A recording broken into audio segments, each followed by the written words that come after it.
Hello everyone. So my name is Bhagyashree and today I will be sharing my analysis of visitor data for USA, Canada and UK. So over the next few minutes I will be talking about the key trends, short term and forecast recommendation based on my findings. So I will be looking at some of the summary first and then the presentation outline.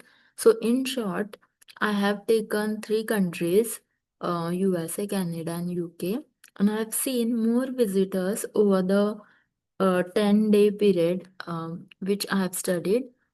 But the USA has the biggest growth as compared to the other two countries.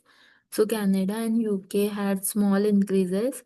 So I'm going to explain the data and the methods, then the trends, followed by the short-term forecast, correlation analysis, and finally my recommendation.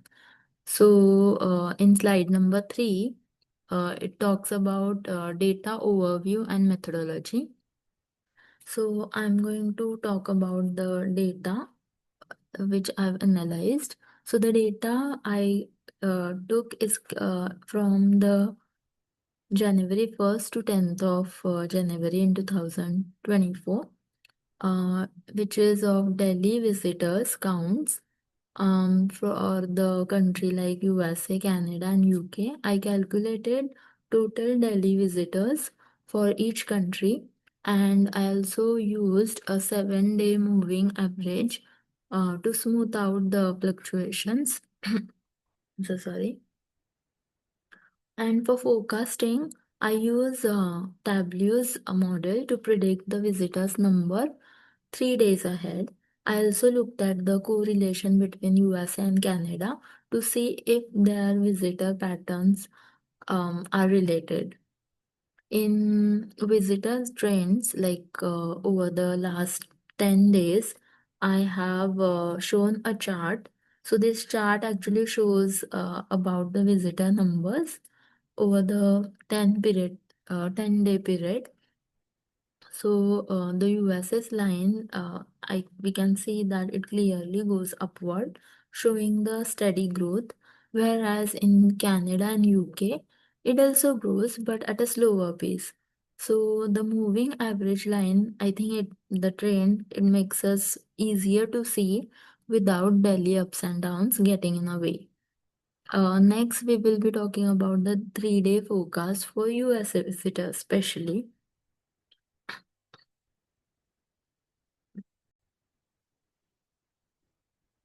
So yeah, so we were talking about the 3-day forecast for USA visitors.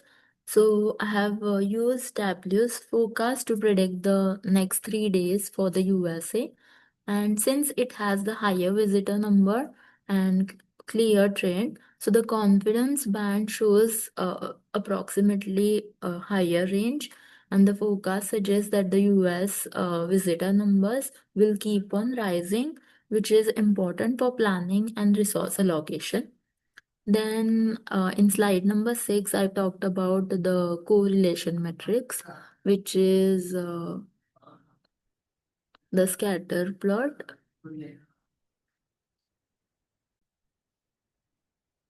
Now, this scatter plot compares the visitor numbers for the country USA and Canada. It shows the strong positive correlation, meaning when visitors numbers in the US go up, and also it shows the Canada tends to follow the similar pattern. So this suggests both the countries may be influenced by similar market or seasonal factors. So this is what we have talked about the correlation between US and Canada. Now we will be going ahead with slide number 7 about the key insight and strategic recommendation based on this analysis. So based on this analysis, I recommend monitoring visitor trends daily and updating the forecast regularly. Because resources, especially marketing efforts, should be focused on high growth regions like USA.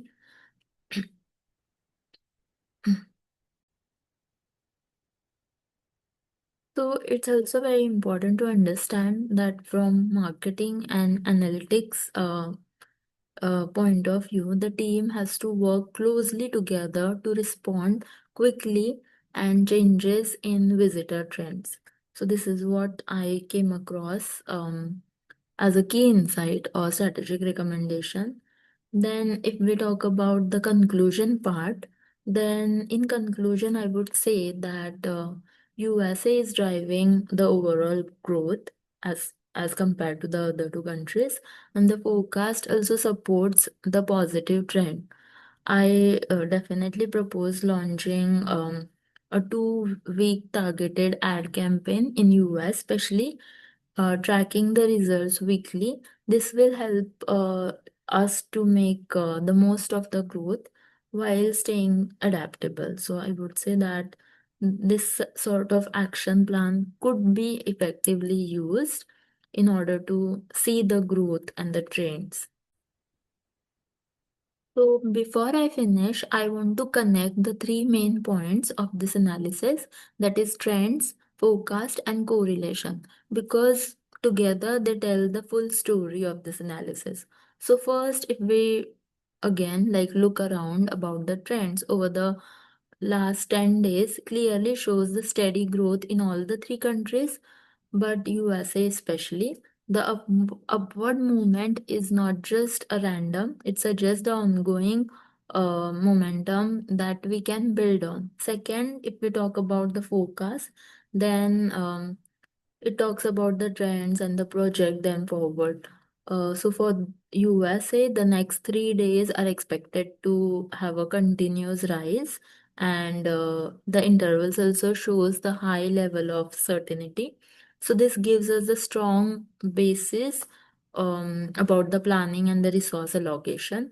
Then finally, if we talk about the correlation between USA and Canada, then it adds another layer. Like a strong positive link can be seen, means the changes in one can often be seen in another one. So this could also help us to anticipate the shifts in Canada by watching the US data and vice versa. So I think if we combine these three trends, forecast and correlation, so we are not only understanding what's happening now, but we are also understanding that what markets are connected.